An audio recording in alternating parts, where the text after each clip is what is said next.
Welcome back to Real Clear Radio Hour, brought to you by the Competitive Enterprise Institute. I'm your host, Bill Frezza. Reporting from Radio Row at the 2015 Conservative Political Action Conference in Washington, D.C., we're pleased to have Yaron Brook, President and Executive Director of the Ayn Rand Institute. Yaron, welcome to the show. Thanks for having me on.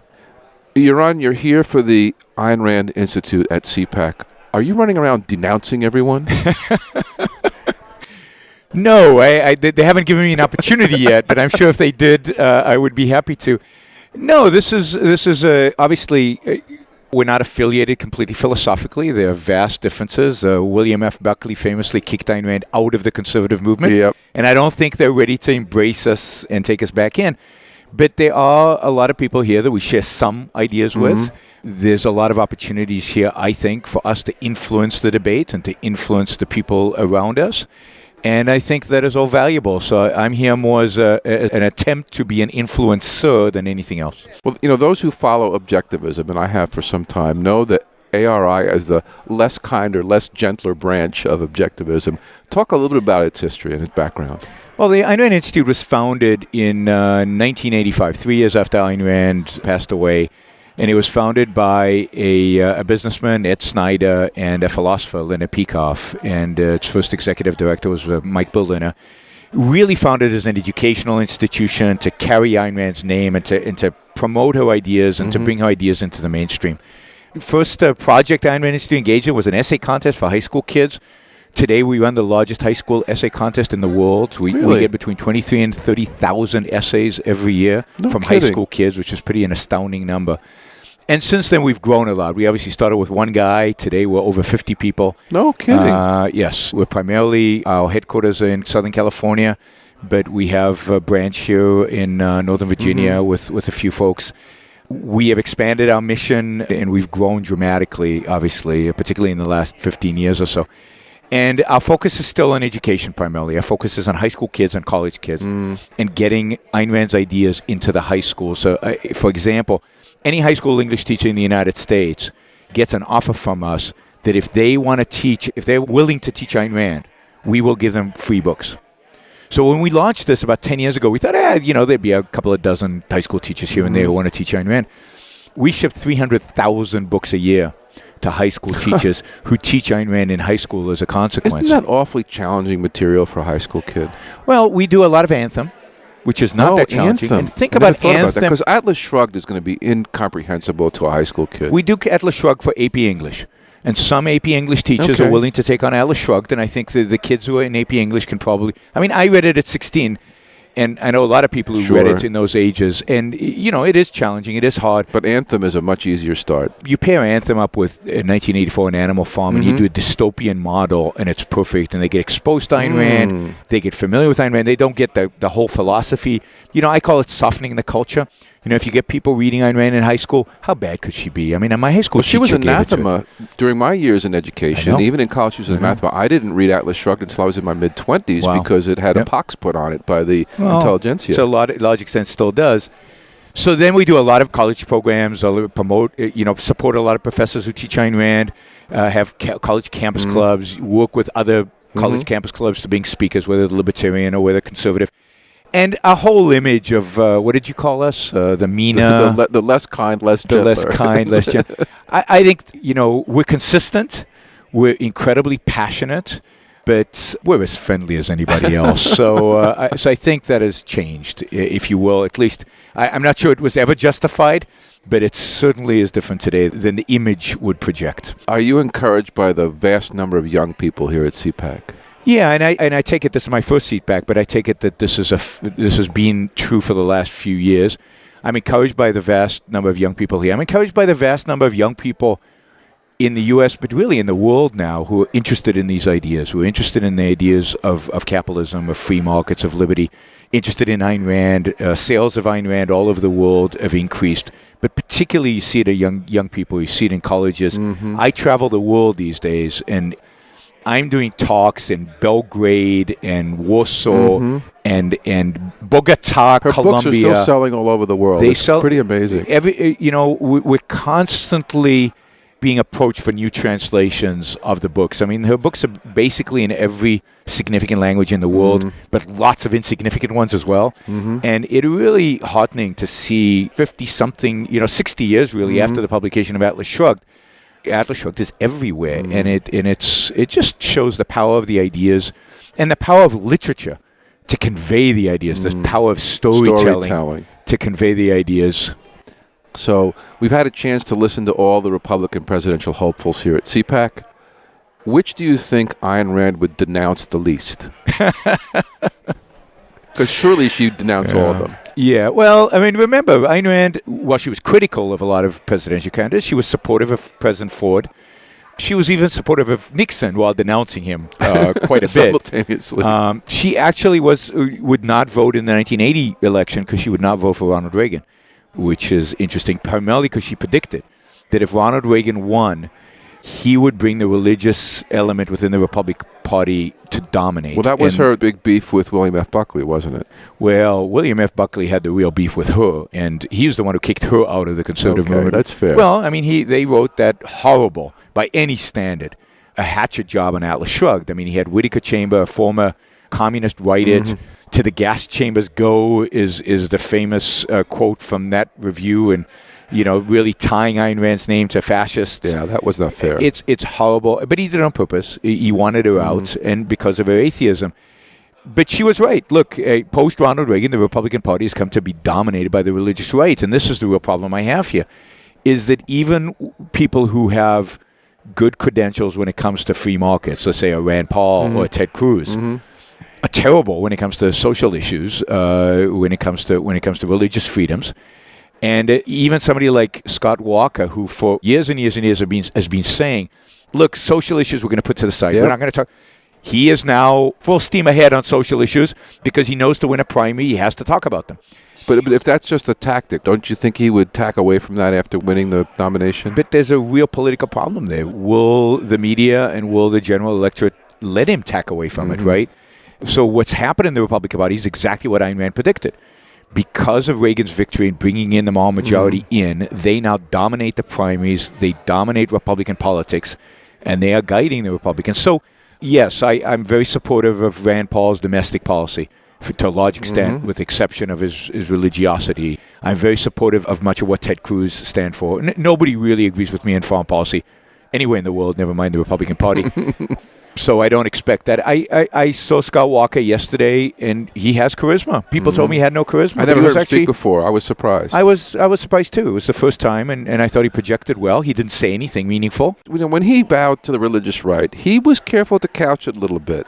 Yeah, and he did it quickly and just moved on. It was like check the box and let me go back to what I care about. So, I'm not allowed to pick a candidate because I run a 501c3, sure. but I was impressed by Scott Walker, and I think he's probably the most electable, as much as I might like certain aspects of Rand Paul and Ted Cruz.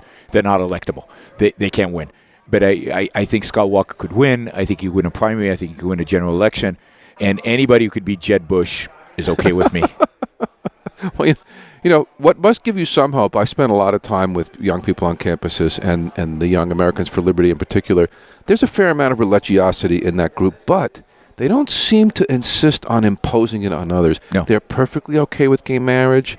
They're perfectly okay with legalizing pot. There really seems to be a sea change taking place among the millennials when it comes to these issues. There is, and that is heartening. And I think even there's a growing skepticism of religion among that generation. They might be religious, but they're less religious than previous generations. And certainly on the social issues, they're far more pro-liberty than I'd say previous generations. More tolerant. Yes. Even if they're hardcore Jesus lovers and are proud of it, and that's fine with that. They're willing to let people live. Live and let live seems to be very different than the older guard religious right. Now, I happen to believe...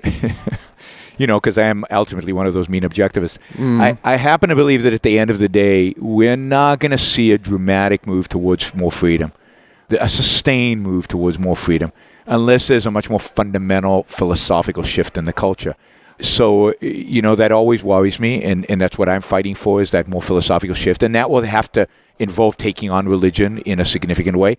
But I'll take what I can get, right? So if there is a shift towards a little bit more, whether it's sustainable or not, I want to encourage that. I want to support it, and then I want to help shape it and guide it.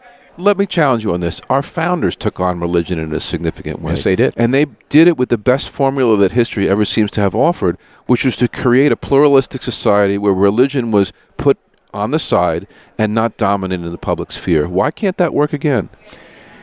Because I think we've lost a lot of what the culture had back then. Remember, this was a culture that had embraced the Enlightenment. It embraced a very different set of philosophical premises than what we have today, even among, I think, many of the libertarians or this libertarian youth. And it also didn't survive. I think at the end of the day, the principles of the founding of America are dying because it wasn't grounded on a solid philosophical foundation. So I like to say they built this magnificent home on quicksand. And quicksand is the inherent altruism that is embedded in Christianity and embedded in much of Western civilization so this is today. the core objectivist message. This is the core objectivist message, that unless we challenge that altruism and unless we're willing to challenge it, and I know religious people are willing to challenge it, at least claim they are, and great, let's go for it. But I think at the end of the day, it's going to be hard to read the Sermon on the Mount and then to challenge altruism. Some people try to do that.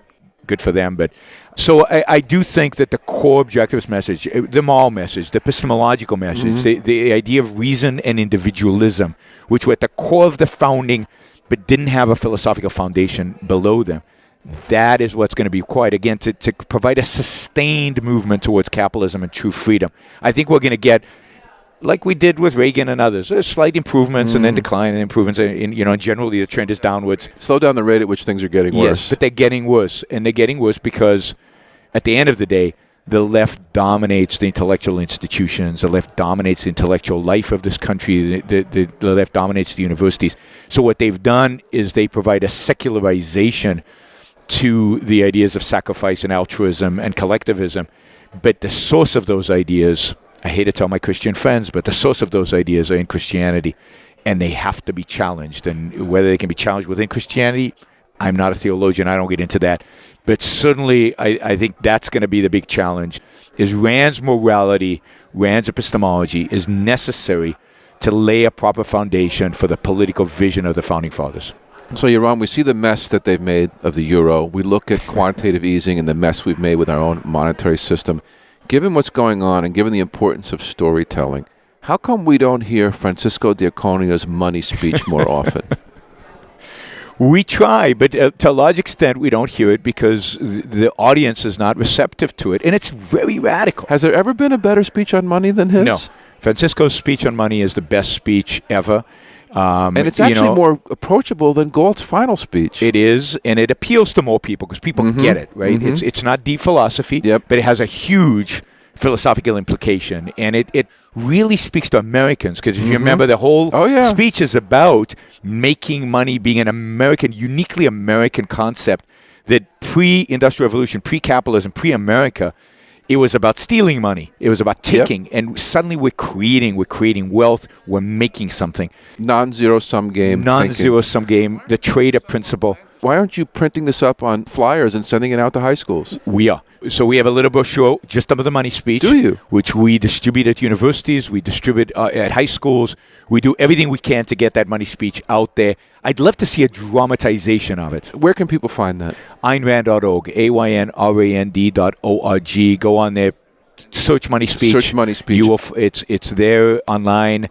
And if you want to order some pamphlets, contact the Ayn Rand Institute. The contact information is on the website, and we'll ship you some pamphlets to hand out. Yaron, do you have hope? I have to have hope. I work too hard at this not to have hope.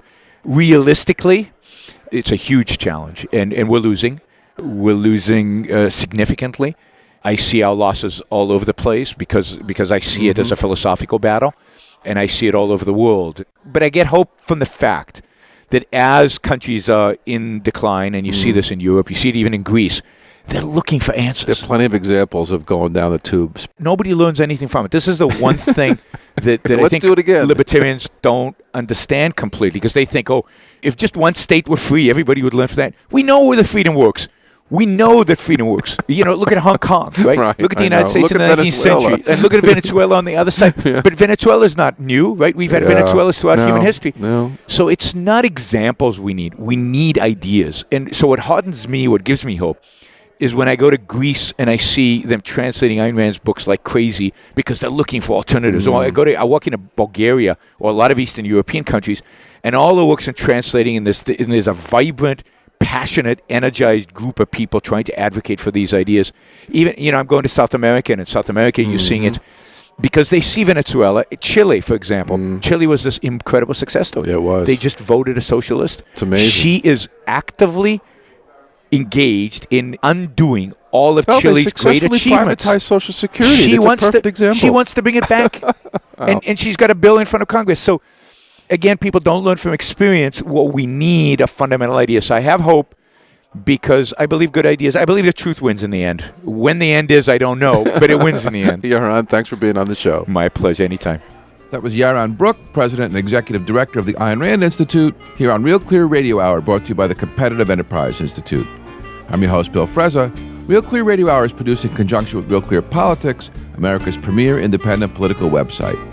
If you'd like to hear more, stop by realclearradio.org to sign up for updates on our weekly broadcast or access podcasts of our past programs.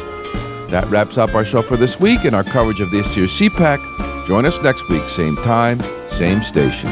See you then.